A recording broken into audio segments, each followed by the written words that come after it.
नमस्कार। हर साल दुनिया भर में लाखों लोग एक ऐसी रात मनाते हैं जो साल की बाकी सभी रातों से बिल्कुल अलग होती है। ये रात है महाशिवरात्रि, हिंदू धर्म के सबसे अहम त्योहारों में से एक। तो चलिए आज हम इसी खास रात की गहराइयों में उतरते हैं और जानते हैं कि इसमें ऐसा क्या है। तो सबसे बड़ा सवाल यही है कि आखिर इस एक रात में ऐसा क्या है जो इसे शिव की महान रात्रि का दर्जा देता है। ये बस एक त्योहार है या इसका कोई और गहरा मतलब है?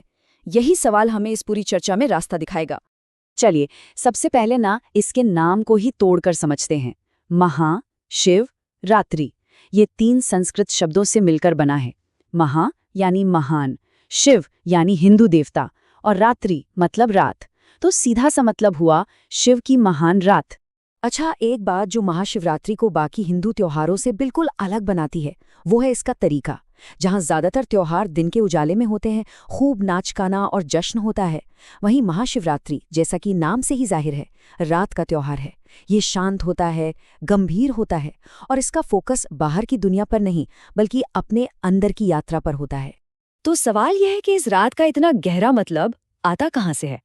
इसका जवाब हमें मिलता है शैव धर्म की कुछ बहुत ही प्राचीन और शक्तिशाली कहानियों में। चलिए एक एक करके उन कहानियों को जानते हैं। पहली कहानी जुड़ी है शिव के ब्रह्मांडीय नृत्य से।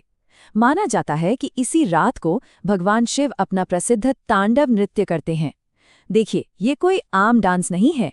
ये सृजन, संरक्षण और विनाश के उस चक्र का प्रतीक है जो हमेशा चलता रहता है। एक तरह से कहे तो ये पूरे ब्रह्मांड की धड़कन है। अच्छा, एक और कहानी है जो इस रात को दिव्य प्रेम से जोड़ती है। एक और मान्यता के अनुसार यही वो पावन रात है जब शिव और देवी पार्वती का विवाह हुआ था। तो ये त्योहार एक तरह से दिव्य मिलन और साझेदारी का भी जश्न है। और तीसरी कहानी तो त्याग और रक्षा की एक मिसाल है। जब देवताओं और असुरों के बीच समुद्र मंथन हुआ तो उसमें से हलाहल नाम का जहर निकला जो पूरी दुनिया को खत्म कर सकता था। तब शिव ने पूरी सृष्टि को बचाने के लिए वो जहर पी लिया और उसे अपने गले में ही रोक लिया। इसी वजह से उनका गला नीला पड़ गया और उनका एक नाम नीलकंठ भी पड़ा। तो ये तो हो गई वो कहानियां जो इस रात को इतना खास बनाती हैं। पर असल में लोग इसे मनाते कैसे हैं? इन कथाओं से प्रेरणा लेकर भक्त इस रात को किस तरह से जीते हैं? चलिए अब ये देखते हैं। अगर हम देखें कि इस रात को मनाया कैसे जाता है तो इसमें 4 मुख्य चीजें होती हैं। पहला है उपवास, जो तन और मन दोनों को शुद्ध करने का एक तरीका है। दूसरा है जागरण, जिसका मतलब है पूरी रात जागना, सोना नहीं। इस दौरान प्रार्थना और ध्यान किया जाता है। तीसरा है ध्यान, जिसमें ईमानदारी और क्षमा जैसे अच्छे गुणों पर मन लगाया जाता है। और चौथा है मंत्रों का जाप, खासकर ओम नमः शिवाय, जिसके निरंतर जाप से एक शक्तिशाली आध्यात्मिक ऊर्जा पैदा होती है। ये जो जागरण है ना, ये सिर्फ रात भर जगे रहने के बारे में नहीं है। इसका एक बहुत गहरा मतलब है, जैसा कि थियोसॉफिकल मूवमेंट की इस बात से पता चलता है। ये रात हमें विनाश और एक नई शुरुआत के बीच के उस ठहराव में ले जाती है।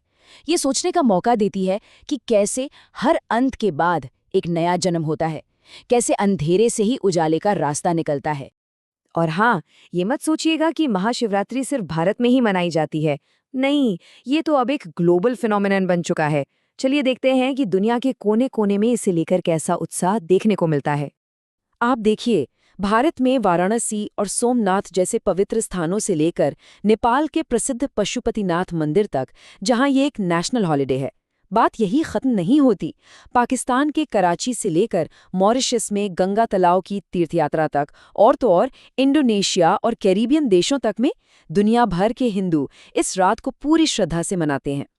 और अगर इसके पैमाने का अंदाजा लगाना हो तो भारत के मंडी शहर की मिसाल देखिए। इस जगह को मंदिरों का कैथेड्रल भी कहते हैं और महाशिवरात्रि पर ऐसा माना जाता है कि यहाँ 200 से भी ज्यादा देवी देवता इकट्ठा होते हैं। जरा सोचिए क्या नजारा होता होगा। तो हमने कहानियों की बात की, रिचुअल्स को समझा और देखा कि ये दुनिया भर में कैसे मनाया जाता है। अब इन सब धागों को जोड़कर देखते हैं कि इसका असली सबसे गहरा मतलब क्या निकलता है। तो बात यह है कि ये महान रात्रि असल में हमारे अंदर और बाहर के अंधकार पर, हमारी अज्ञानता पर जीत का प्रतीक है।